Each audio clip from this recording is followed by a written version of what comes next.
Okay, this is take 3 on this, seriously. This is Firewizard23, and the first thing I'd like to do in this video is talk about the results of my tax return. It's right over here. Okay, here we go. Okay, so according to my taxes, and when we did them, it was really quick, I'm getting $101 back from federal. That's kind of what I figured it was. I was estimating $49 when I did it raw, but I got additional money back because of my retirement contribution, so that boosted up to 101. That's pretty good. It's good. I'd be okay if it was kind of like right there. That's fine. State 221. That's a little bit higher than I was expecting based on how I had modified it. So I'll see if I can adjust that more. But very good result. I'll use that to pay off my final credit card when it arrives. And what I'd like to talk about additionally in this video is the beginnings of how to create a budget. So what I have here, what you're seeing over there, is my finance folder. I use this to keep all of my budgets I create into my charts and graphs and stuff. This is where I keep them. And I had thought I lost this, but what I'd like to talk about is what I did to kind of financially jumpstart myself, which I call the January Jumpstart. And the oldest thing I have here is the January 2016 spending. And I'd like to show it to you. Here it comes.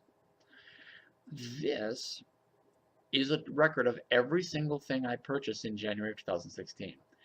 What I did was what I call the January Jumpstart. In January, I didn't have anything written down because no budget was created at this point. But I tracked every single thing I spent in January. Nothing was excluded. So you see the result here.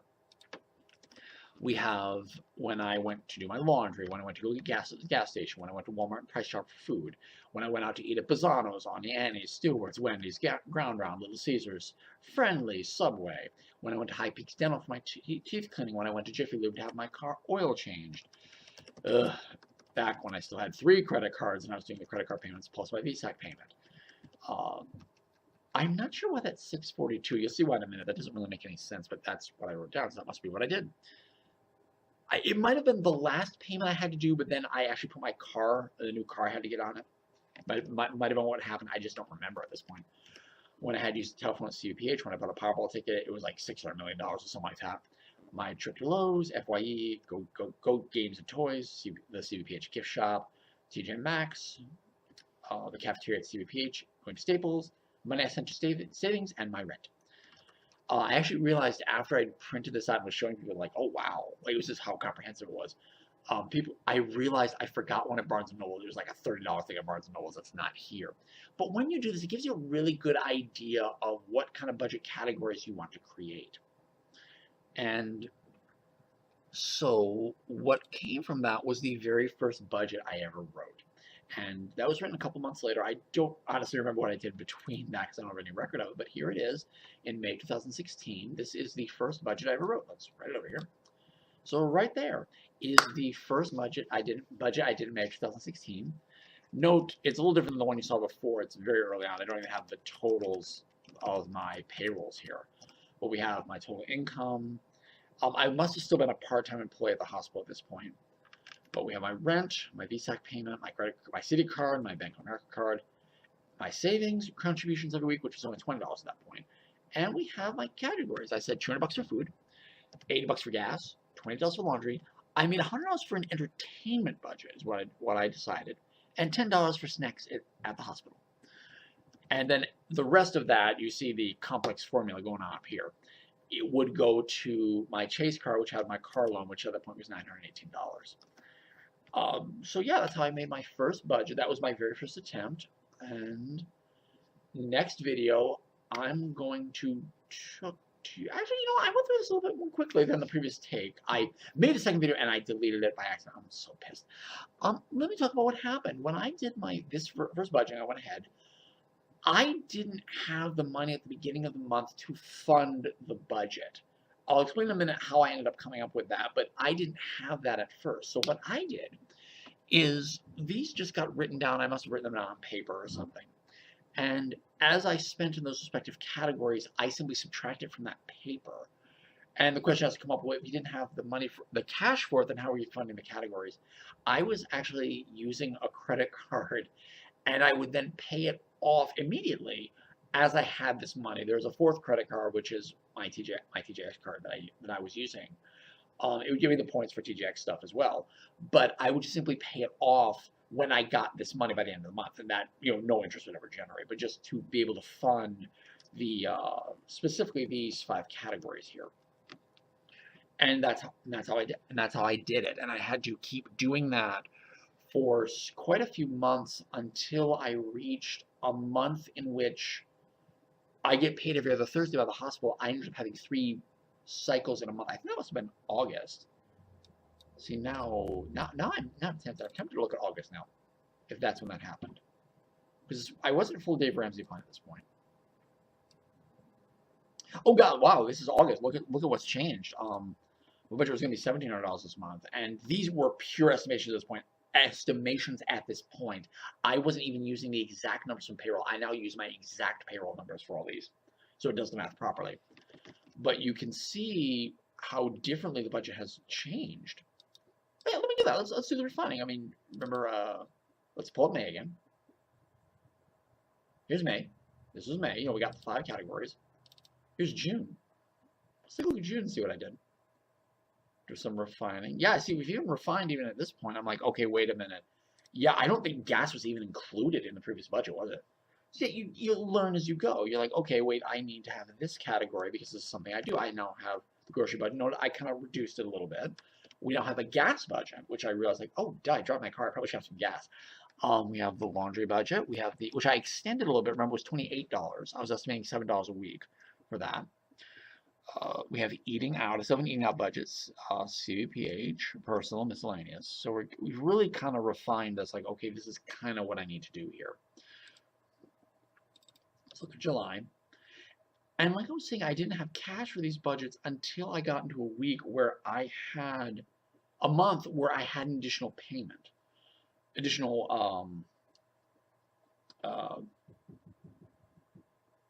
I got an additional payroll in that month. Because I remember I had one that happened. I was like, oh, I could totally send like $900 off this card. And I was like, no, we need to do this more responsibly. Let's just go forward in time here, see if I can find it. Because I feel like we'll see it here. I'm curious. Yes, here it is. This is when I finally did it. Because what I did, this is September 2016, I must have had... I must have had an extra payroll that month. I must have gotten additional money in some way in that month. I don't feel like it happened in September though. Whatever. This is what it says. This is where we're going with it. Okay. So what happened is I got an additional payroll, so like an extra like $800 that month. And as I mentioned, I was like, I'd get a receipt from somewhere, and I'd be like, okay, so it has to come out of this category, so I'd mark it down the category. But I also had to make a note of it if it came out of a credit card, so I had to mark it down in my checkbook, and then I color that differently in the checkbook to remind myself that yes, it's coming out of your checking, but you actually charge it to your credit cards. You have to make sure to go pay that off. Like, it was such a confusing system. So I got all this extra money, and I'm thinking, wait a minute, why don't I just fund them with this money? It was an interesting idea. Like, I went to a cash envelope system, and I remember looking up. I know I looked up cash envelope systems before I learned about Dave Ramsey. I just looked up cash envelopes, like, okay, how does cash budgeting work? And they threw it out there, and this opportunity came up. And I'm like, oh, this will do it. So I begrudgingly said, okay, we're not going to do this much. We're not going to do the total of these two, which would be like $860. I'm like, but I could put $860 towards this. And I'm like, because I was so freaking psyched at like how much money I was able to pay. I mean, you saw the previous month, it was like what 170 and stuff. I'm like, this is $800 I could send to them. I'm like, no, like, get this into a cash budget. And now when I come to the beginning of my budget month again, every month, that money is already there. I've already budgeted for it, and it's already embedded in my finance. So I'm now physically ahead of every month with this. Now it's $425. So it's so great. It's so relieving. I cannot express in words that every month I can just simply withdraw that money from the account, and there's the new month set up for me. It's awesome. Something else, and I'm kind of in the midst of it, but what kind of in the midst of deciding how I want to handle this, because I have this is like money I get back from bringing back bottles and cans. if I sell something on Craigslist. This is just all the extra money I get, like dollars and $5, and so like just the extra little money I have left over. And it can also be the extra money from previous budget envelopes. That, like, if I get to the end of the month and I had $1 left in an envelope, like, oh, in the box. What I can do with that leftover money is it can actually fund the next set of envelopes. So I don't necessarily have to withdraw all $425, and that increases the payment I can make for the next that credit card that month because there's money left over in the account. That's something cool you can do too. But I'm kind of finding I like having like a little cash emergency fund, especially if I need to like my car needed to go to the shop, so I need taxi for a few days. I'm kind of liking the idea of having like a little bit of extra backup, but I don't need to have a huge backup. I know that. All right, so I'm still in the midst of figuring that out. But yeah, so that's how I started out my budgeting, and I hope you'll try the January Jumpstart. Just try 1 month, write down, keep receipts, every single thing you spend money on, with no exception. That's the start of it. And then at the end of the month, compile everything together, or towards the end of the month, compile everything together and see where you are spending your money. It's eye-opening. In fact, I will tell a great story about my old coworker, Hannah. I used to work at a convenience store, and I was training her.